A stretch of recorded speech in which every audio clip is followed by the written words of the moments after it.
Dans les années 90, des milliards de dollars tirés du commerce illégal de diamants ont permis à des rebelles, principalement en Afrique, d'acquérir des armes et de perpétrer des violences. Pour mettre un terme au commerce des diamants de la guerre et éviter l'utilisation des pierres précieuses pour financer des activités militaires, le processus de Kimberley, PK, est entré en vigueur en 2003 sous mandat de l'ONU. Système de certification internationale du commerce des diamants bruts, il garantit qu'ils ont été exportés légalement et que leur commerce ne finance pas des conflits armés.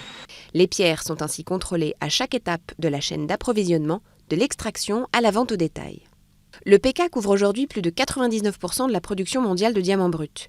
Il réunit 50 membres représentant 76 pays, des responsables de l'industrie diamantifère, des observateurs de la société civile et des associations de défense des droits de l'homme.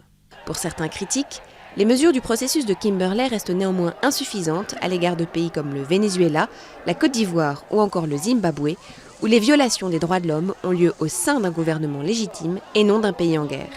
L'ONG Global Witness a d'ailleurs quitté le processus de Kimberley en décembre dernier. Selon l'association basée à Londres, la plupart des consommateurs ne peuvent toujours pas être certains de la provenance de leurs diamants, ni savoir s'ils financent des violences armées ou des régimes répressifs. L'ONG avait pourtant joué un rôle clé dans ce dispositif.